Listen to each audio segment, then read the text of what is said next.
A ver, pensemos un momento en cómo era el mundo antes. Un mundo donde las distancias se medían por el aguante de un caballo, donde el horizonte era literalmente el final del camino. Pero a principios del siglo XIX, algo empezó a cambiar. Empezó a sonar un pulso nuevo, un latido de acero que prometía encoger el planeta. Es que de verdad, el mundo se sentía inmenso, casi inabarcable. Y de pronto, el corazón de un animal estaba a punto de ser sustituido por el de una máquina de vapor. Esta es la historia de cómo esas vías de hierro, esos caminos de acero, inventaron el mundo moderno que hoy pisamos. Y todo esto arranca en un lugar que a lo mejor no nos esperamos, en la más profunda oscuridad de las minas de carbón de Gran Bretaña. Allí, la simple necesidad de sacar toneladas y toneladas de mineral de las entrañas de la Tierra, bueno, pues esa fue la chispa que lo encendió todo. Es que el salto fue brutal y en muy poco tiempo. Fijaos, en 1804 un tal Richard Trevithick demuestra que una locomotora de vapor puede arrastrar peso. Un éxito técnico, sí, pero su invento era tan bestia, tan pesado, que reventaba los raíles de la época. O sea, un fracaso en la práctica. Pero ojo, solo 25 años después llega George Stephenson, al que llaman el padre de los ferrocarriles, y lo cambia todo. Su locomotora, la Rocket, el cohete, no solo funcionaba, es que era rápida, era fiable.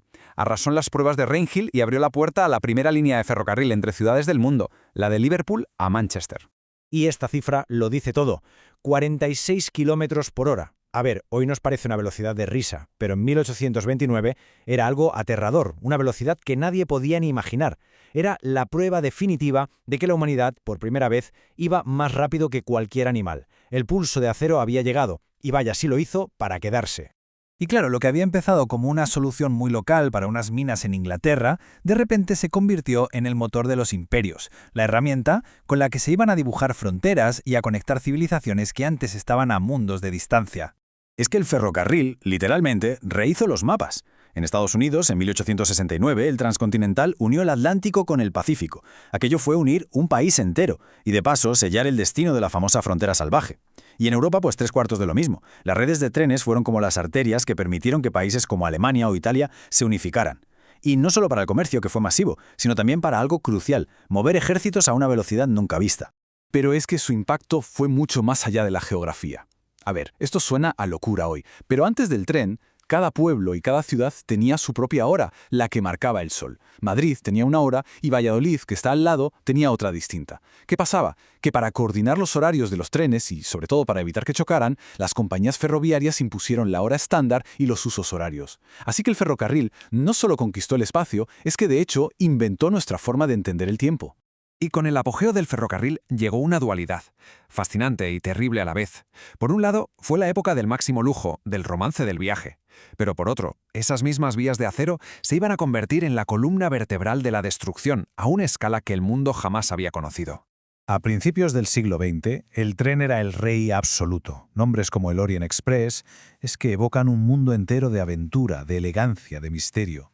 Unía París con Estambul, y era básicamente un teatro sobre ruedas para diplomáticos, espías y la alta sociedad. Era sin duda el símbolo de una edad de oro. Pero claro, todo ese grillo escondía una cara mucho más sombría.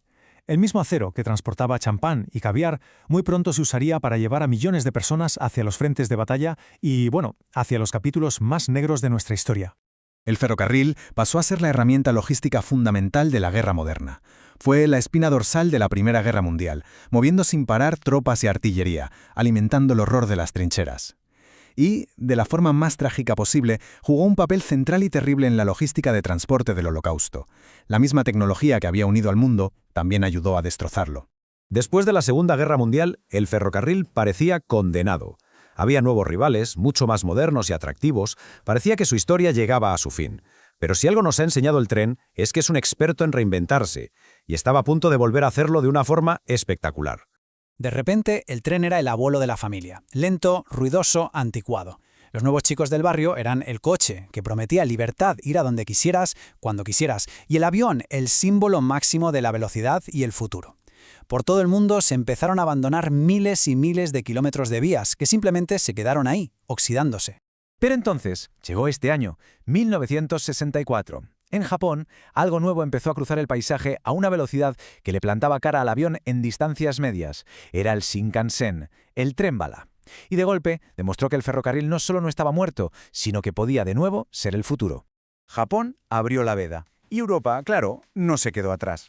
El TVG en Francia y, por supuesto, nuestro AVE en España revolucionaron la forma de viajar por el continente. Conectaban ciudades en la mitad de tiempo que un vuelo, si contamos todo el rollo de ir al aeropuerto, pasar seguridad. La alta velocidad le dio al tren una segunda juventud. Y con esto llegamos al presente, a un mundo donde el ferrocarril, lejos de ser una reliquia, se perfila como una pieza clave para un futuro más sostenible. En plena lucha contra el cambio climático, la eficiencia del tren es simplemente imbatible. Los números no engañan. Como podemos ver aquí, las emisiones de dióxido de carbono por pasajero son muchísimo más bajas que las de un coche y, por supuesto, que las de un avión. Y esta ventaja ecológica es la que está impulsando un nuevo renacimiento del tren en todo el planeta. Es que si lo pensamos en perspectiva, la trayectoria es alucinante, de aquellos raíles de madera casi artesanales en las minas de Gales, a los trenes de levitación magnética que ya flotan sobre las vías en Asia. El viaje del ferrocarril es en el fondo la historia de la modernidad misma. Y esa es la gran pregunta que queda en el aire. El tren ha unido continentes, ha organizado nuestro tiempo, ha sido escenario del lujo y de la guerra, y ha vuelto a nacer gracias a la velocidad. Parece que mientras tengamos un lugar al que ir, siempre habrá un raíl esperándonos. La cuestión es, ¿cuál será la próxima estación de este increíble viaje?